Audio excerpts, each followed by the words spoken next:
Good afternoon, everybody. We are starting now the webinar focus on paradigm.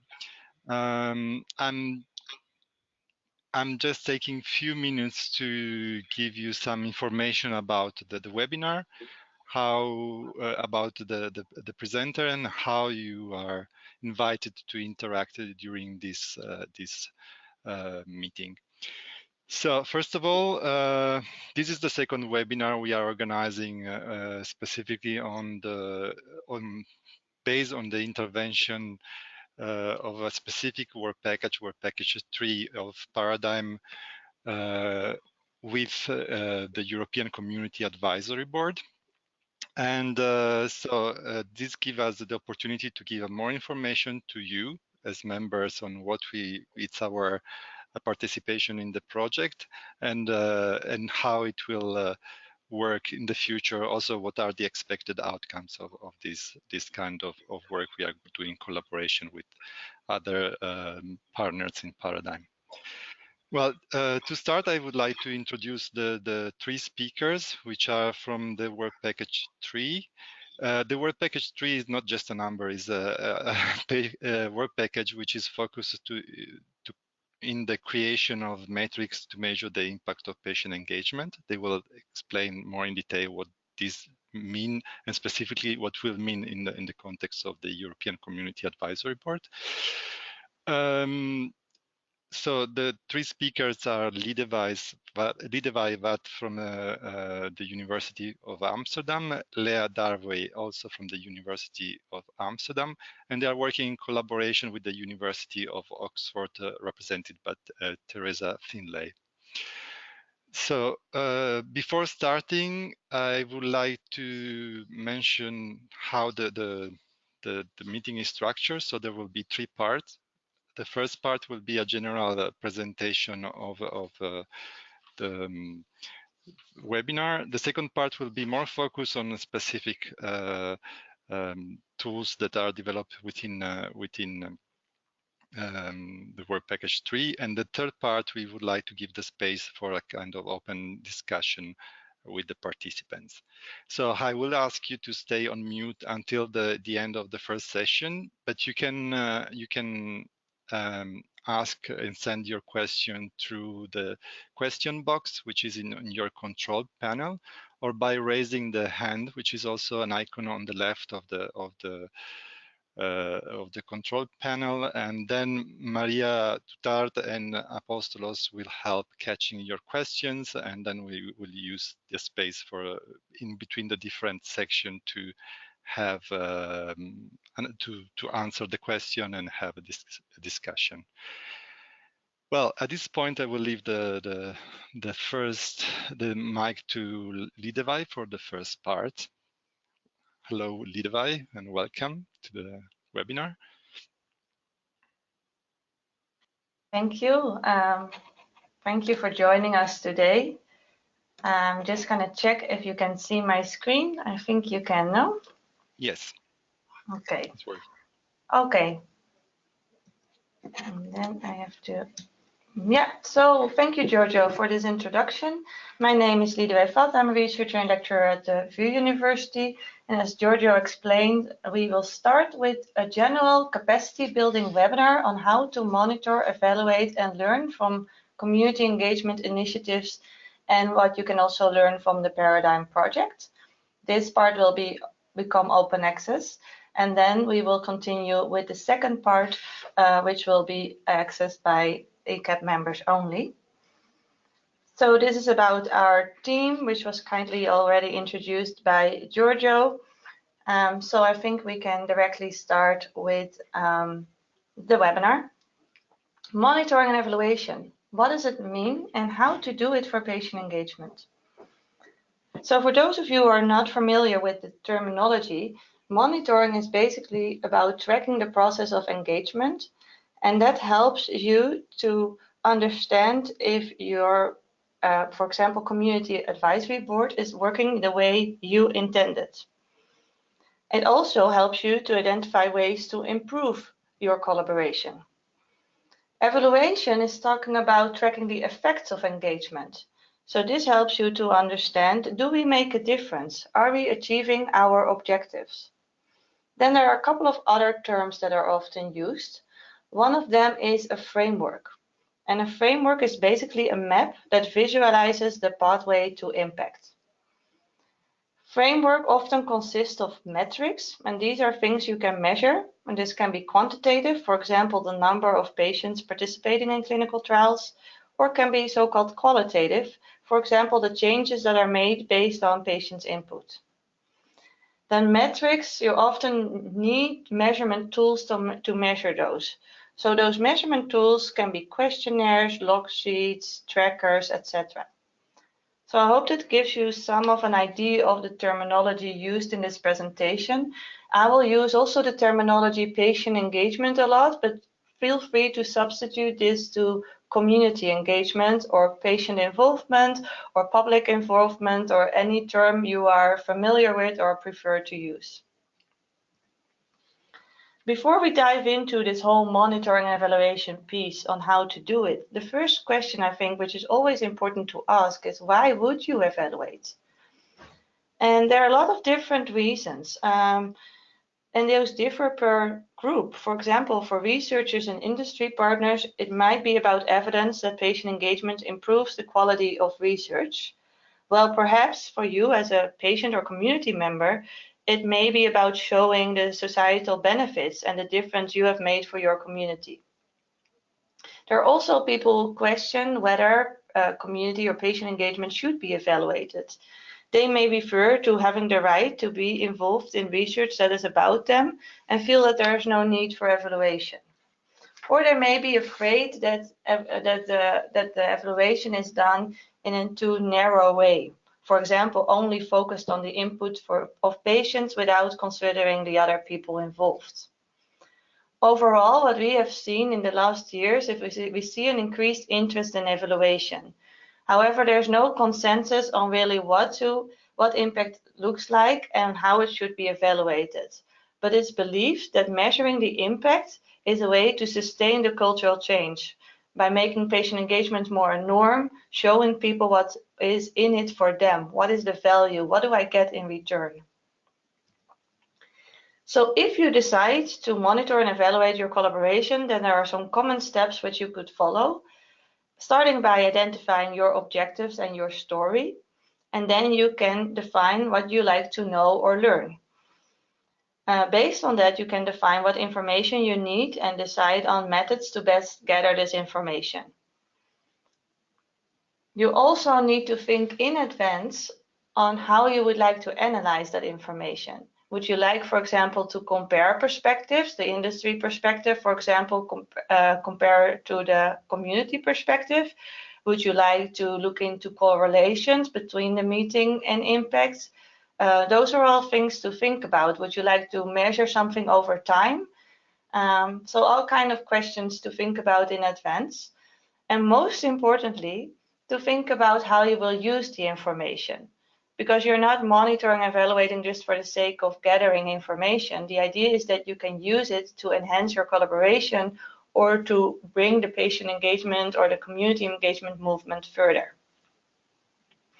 Now, this may all sound very straightforward to you, but in practice, it's not easy. There are several challenges when it comes to monitoring and evaluation of community engagement. One of the first challenges is that you're trying to evaluate a relationship between community members and industry partners. And as you may know, every relationship in life is different, and relationships are often influenced by culture and by values. And like any relationships, often it goes with ups and downs. Your first meetings may go very well, and then you may run into some issues. You may have to re-identify how you want to work together, and then you may succeed again. So there are ups and downs, which makes it very difficult to evaluate. Also, the real value and the success may not be visible directly. It may be something that develops over time. So it's not something you can easily trial like you do with testing a drugs in a clinical trial. Another challenge is that the outcomes of engagement may not be known upfront, and therefore it's also hard to predefine outcome measures. Like you see on this picture, patient engagement is a journey. You don't know always where you're heading to. You don't know always perhaps what paths to follow, and there may be multiple paths that lead you to success. But you all hope to get something in return. And some kind of map to guide you the way in monitoring and evaluation may be helpful. So that leads us to the project or consortium Paradigm, who are trying to develop some kind of map for monitoring and evaluation. So on this slide, you can see the mission of Paradigm is to contribute to a sustainable framework that enables meaningful patient engagement and demonstrates return on engagement for all stakeholders. As you can see on the slide, Paradigm also focuses on 3 decision-making points, and they also focus on 3 population groups. So we were working with adults, but also with children and young persons, and also with older people living with dementia. Paradise consists of several work packages, which is not really important for you to recall the names and numbers of the work packages, but it kind of shows you how things link together. Our focus is on the development of metrics for monitoring and evaluation, and that's also the focus of this webinar. So if you're interested in the other work packages, you could better go online to see what kind of things they have developed, because it will not be part of this webinar. So these are just some of the examples of the deliverables of Paradigm so far. Again, all resources can be found on the website of Paradigm, and we are currently working on co-designing recommendations, resources, and tools for patient engagement. As you can see, we have done a lot of investigation in kind of what are the needs and preferences, the expectations of people, what are existing practices doing. And from our work package, our main first deliverable was a literature review on evaluating the return on patient engagement initiatives in medicines research and development. So this is the article that we have published as a group, and you can find it online. It's open access.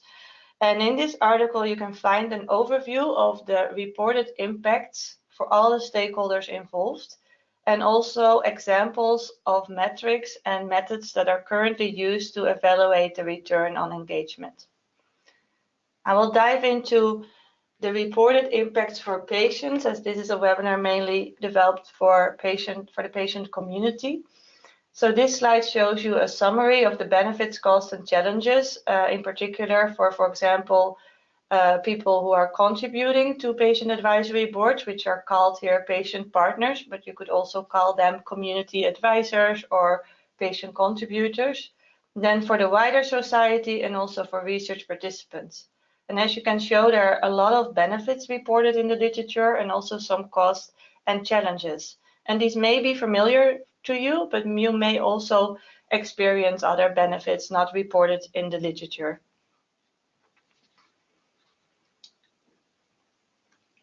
There are also some other publications available, which I have shown a few examples on this slide.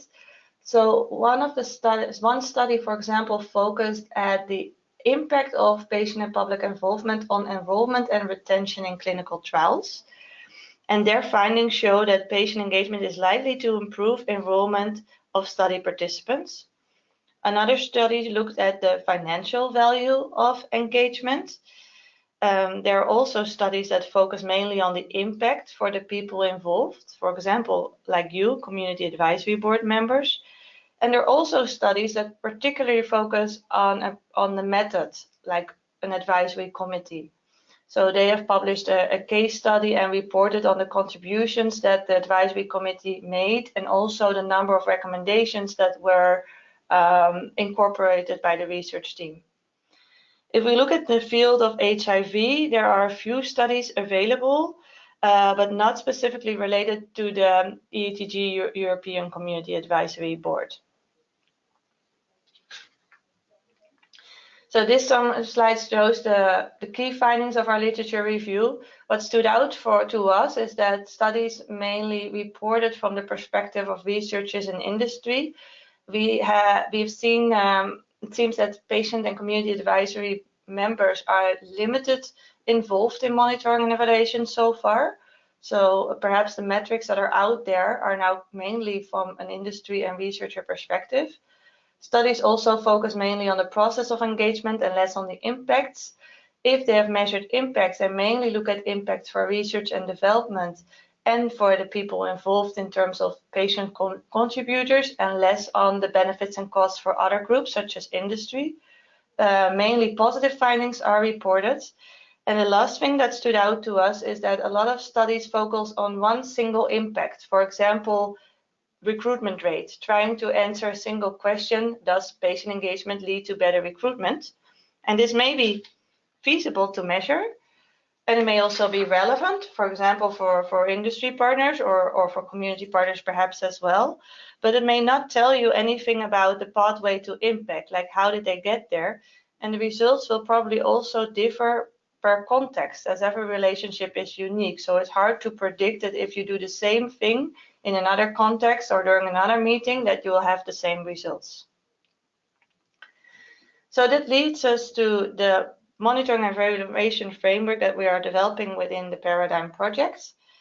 For those of you who have attended the meeting in Frankfurt last year, you may have seen a version that looks slightly different than the version that you see on the screen now. We have incorporated the feedback that we have received from you and also from other partners, and the framework is still in development, so at this point we still welcome feedback on this version. I will briefly talk you through it. So each element of the framework consists of examples of benefits and investments and some possible metrics to measure those. So just taking the first box, like you start with your own objectives, and then there are always things that you put in. So for example, shown in pink, you may want to measure the human resources, material and financial resources you put in the community advisory board. For example, you could measure the accessibility of the information provided to you in advance of the community advisory board meeting, as this may be a factor for a successful meeting because you can then prepare yourself well. The next element of the framework talks about the activities, and that suggests that you measure who was involved, how they were involved, and how they were supported. Those activities, so your community advisory board meeting, often leads to learnings and changes, which are shown in blue. And this element suggests that you monitor the changes for people involved, for example, a change in knowledge, but also changes that are made to the research process. Now, it's expected that those learnings and changes may lead to impact, which is shown in green. And we recommend that you not only measure the impact related to medicines development, but also the impact for the people involved. Now, this whole process doesn't happen in isolation. As you also mentioned during our meeting in Frankfurt, there is a context and environment in which the community advisory board meetings take place. And that environment may influence your initiative. So for example, the culture of the different companies involved, but also rules and regulations, for example, related to conflict of interest. So again, those factors may influence the success of your community advisory board collaboration. And also at the same time, your collaboration can also change the context, can change the culture. So just to summarize, how can you use the Paradigm framework? You can use it as a tool to help you to tell your story to people by giving people a full picture of your collaboration, rather than just looking at one single element. And you can use the framework to identify metrics that are relevant to you and that support your story. You can also use the framework to improve any measurement tools that you perhaps already developed and are currently using. So basically, it's a map to monitor, evaluate, and learn from your collaboration with industry. I would like to highlight that if you're knowing what kind of information you want to collect, if you know what metrics are meaningful to you, then you may need some kind of tools to measure that. And those tools may already be available, so you don't have to reinvent the wheel. This slide shows a review of a group in Canada that has assessed current evaluation tools, and this is also a publicly available toolkit where you can go to and select tools. So it's just a very helpful resource. We have also identified a lot of tools in our literature review, so we're very happy to kind of map those with what you find relevant to measure, and to give you some examples of what questions you could ask, what tools you could use, what methods you could use, etc. There are a few challenges, of course. So one of the challenges is that the tools that are developed are of mixed quality. And also the metrics that they measure vary per tool. So there's not really one tool that fits perhaps all your needs, all the things that you want to measure. There's also a need to develop new tools that focus more on observable impacts. And you probably just end up always with a combination of tools and methods. So you probably need a more quantitative approach as well as a qualitative approach to get a full picture. So I will finish with some key messages and deliverables of Paradigm. I hope that you take away from this very introductory webinar in monitoring and evaluation that there are various reasons for people to do monitoring and evaluation, and that thereby also the metrics, the things that they find important to measure, are different per group. So that's important to keep in mind. Also, several factors influence impact, and impact may evolve over time, which also makes it difficult to measure the impact of patient engagement. We have seen that a complete picture is often missing, and we argue that the value of patient engagement can best be understood by measuring metrics related to all parts of the paradigm framework. In the end, whether patient engagement is worth doing always depends probably who you're asking, because as we started, like in a relationship, it depends on what metrics are meaningful to you and what is important to you to say something about value. But the framework can help you to identify metrics and then to link those metrics with tools to start monitoring and measuring your collaboration to gain more insights in the impact that you may have with your collaboration. So what can you expect from Paradigm then? As we shared, we are developing a framework including a menu of metrics from a multi-stakeholder perspective, so everyone will have a say in this. It will be an open access tool that you can then use to develop your own sets and your own metrics approach. But this is still in a test version, so we're currently working with a lot of partners, and the EATG ECAB collaboration with industry is one of the case studies in which we're trying to test the framework. So we really would like to learn from you what you find meaningful to measure and what you see as a pathway to impact. And my colleagues will further talk about that in the second part of this webinar. So in the end, what does success looks like from a paradigm perspective? Our aim is really to advance meaningful patient engagement. And one of the tools in our toolbox will be this framework, which you can use to monitor and evaluate patient engagement. Showing the value of patient engagement could in the end contribute to making patient engagement the norm in our society. So shifting from perhaps this is the right thing to do to also knowing this is the right thing to do for my community, for my company, etc., by showing people what's in it for them. And we're coming towards the end of this section. As again I said, we can talk about this, a lot of topics related to monitoring and evaluation, which we may talk about in future webinars, but I would like to end it here as to give you an introduction, and then I will open it up for questions before we move to the second part where we talk more about the work we have done so far with the EATG ECAB, and then we will focus on the next steps. So any questions from the people online? So far, I don't see any questions in the questions box or any hands raised.